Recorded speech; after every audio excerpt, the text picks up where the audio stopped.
How far is it to Stanton? I'm Jeff Latham.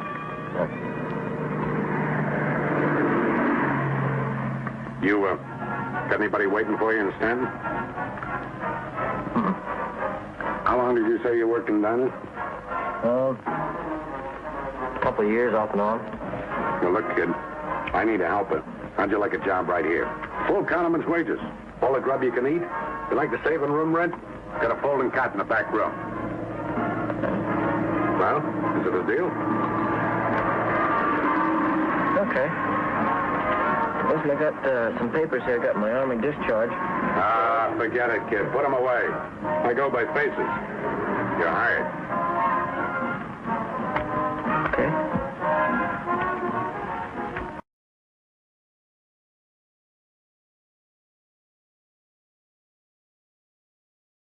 James Dean. Hi, Jimmy. Hi, Gig. We asked Jimmy over today because he's a racing man himself. A real one, not a crazy one. Incidentally, I think I should explain that Jimmy just stepped over from the set of Giant. And need I add, he plays a Texan. Speaking of racing, have you ever been in a drag race? Are you kidding me? I just thought I'd ask. No, Jim races in the tradition, you might say. Real racing cars, real tracks. How fast will your car go? Oh, an honest miles an hour. Clocked. It could run about 106, 7.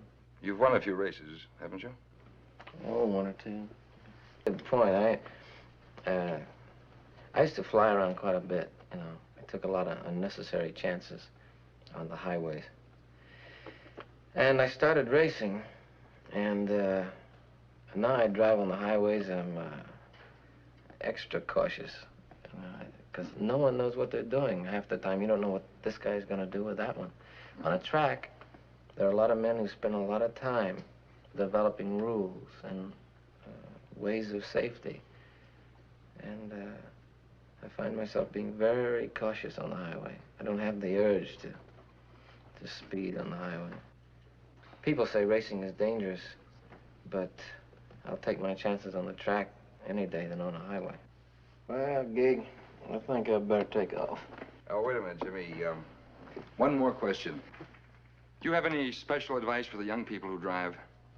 Take it easy driving. The life you might save might be mine. You know?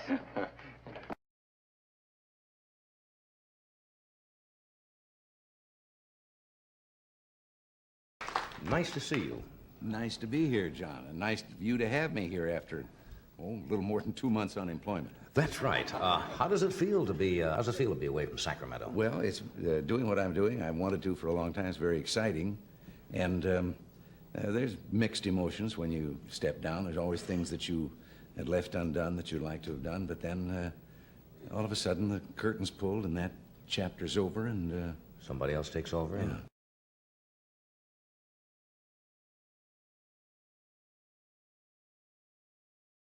We welcome change and openness, for we believe that freedom and security go together, that the advance of human liberty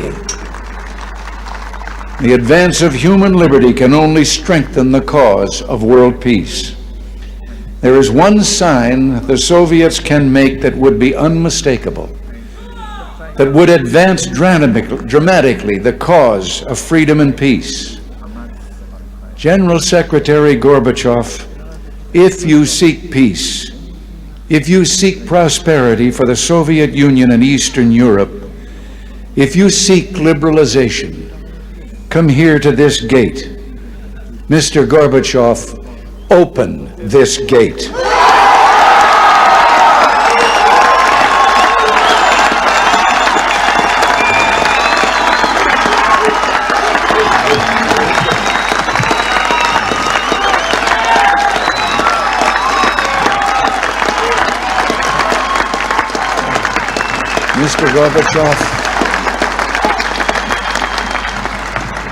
Mr. Gorbachev, tear down this wall.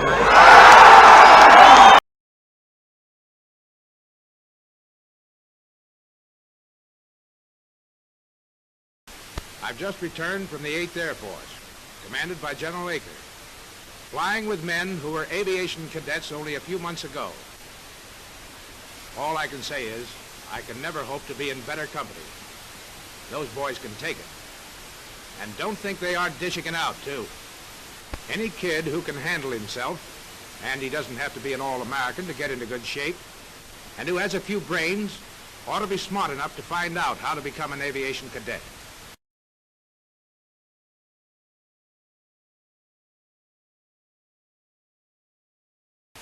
Any recruiting officer can tell him, or he can write to General Arnold so that one of the staff officers can mail the information. We're getting more and more planes. We need more and more gunners, pilots, navigators, and bombardiers, more aviation cadets. We also need 17-year-old enlisted reservists to get ready for jobs at the Air Force.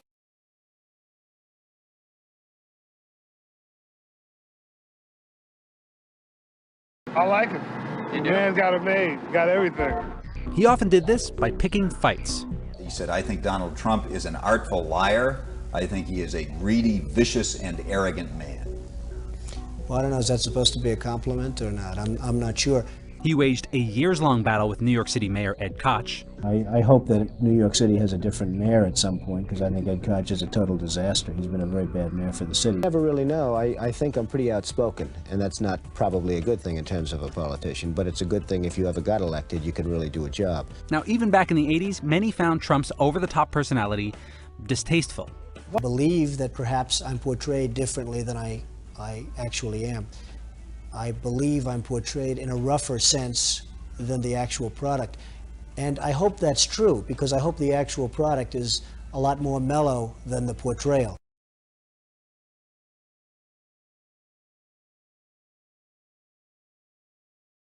Not really. I had a great faith in New York. Primarily our purchases have been in New York, and about 5 years ago, New York was not considered very hot, and cities in general weren't considered too hot.